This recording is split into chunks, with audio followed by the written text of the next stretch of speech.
Sébastien Kuntz, bonsoir. Bonsoir. Alors, vous êtes développeur chez Middleware. Tout à fait. Vous développez pour ce type d'engin. Ça doit être génial, non? Parce que on quitte la 2D pour s'intéresser à un univers qui est presque sans limite. C'est effectivement génial. D'autant plus que moi, ça fait 15 ans que je travaille dans la réalité virtuelle. Que la réalité virtuelle, ça fait quelques années que ça commence à marcher avec l'Oculus Rift. 15 ans que vous êtes dans la réalité virtuelle? Ouais. Mais c'est vrai que la réalité virtuelle, je vous coupe, ça, on en parle depuis très très longtemps. Une vingtaine d'années au moins, les professionnels, ça fait 15-20 ans qu'ils s'en servent du côté professionnel, chez les Peugeot, des Renault. Mais ça décollait, ça restait vraiment cantonné à des marchés de niche très spécifiques. Très spécifique, le matériel coûtait très cher, on se servait de ce qu'on appelle des caves, c'est un peu des grandes pièces comme ici, où chacun des murs de la pièce est un écran de projection comme au cinéma.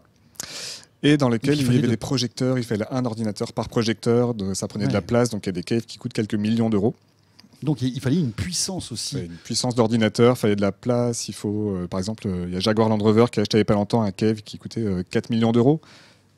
Mais ils ont dit en 5 semaines, ils l'ont rentabilisé parce que les applications professionnelles qu'ils utilisent leur permettaient de gagner du temps, gagner de l'argent. Ils ont identifié un problème de conception d'une de leurs voitures. C'est un peu comme un simulateur finalement, non? C'est comme un simulateur, mais de la réalité. D'accord. C'est dingue ça, donc les constructeurs automobiles se sont accaparés de cette technologie. Depuis 15 ans, ça évolue.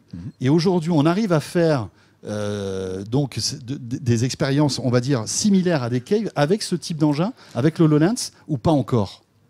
Alors avec les casques, on arrive à s'approcher de certains caves.